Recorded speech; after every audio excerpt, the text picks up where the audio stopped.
देशापेक्षा क्रिकेट मोठं असू शकत नाही. त्यामुळे भारतीय क्रिकेट संघाच्या भूमिकेमुळे क्रिकेट डिप्लोमसी मेली की जगली हा वाद गेला खड्ड्यात. आज परिस्थिती अशी आहे की भारत आणि पाकिस्तान या दोन देशांच्या मधली बॉर्डर युद्धभूमीत झाली आहे. कालच्या आशिया कप फायनलचे मैदान हे सुद्धा तसेच एक रणांगण होते. आपण जिंकलो याचा जितका आनंद आपल्याला झालाय त्यापेक्षा कितीतरी जास्त आनंद पाकिस्तानी क्रिकेट टीमला चिरडल्यामुळे आपल्या देशात बघायला मिळतोय.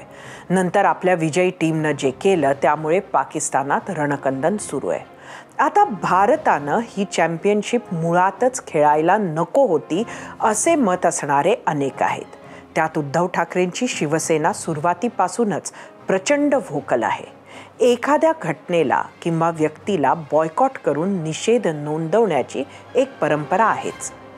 मॅच न खेळून भारताला हा निषेध नक्कीच नोंदवता आला असता. हे झाले एक मत. पण येणाऱ्या काळात कॉमनवेल्थ गेम्स आहेत. भारत स्वतः ऑलिम्पिक होस्ट करू बघत आहे.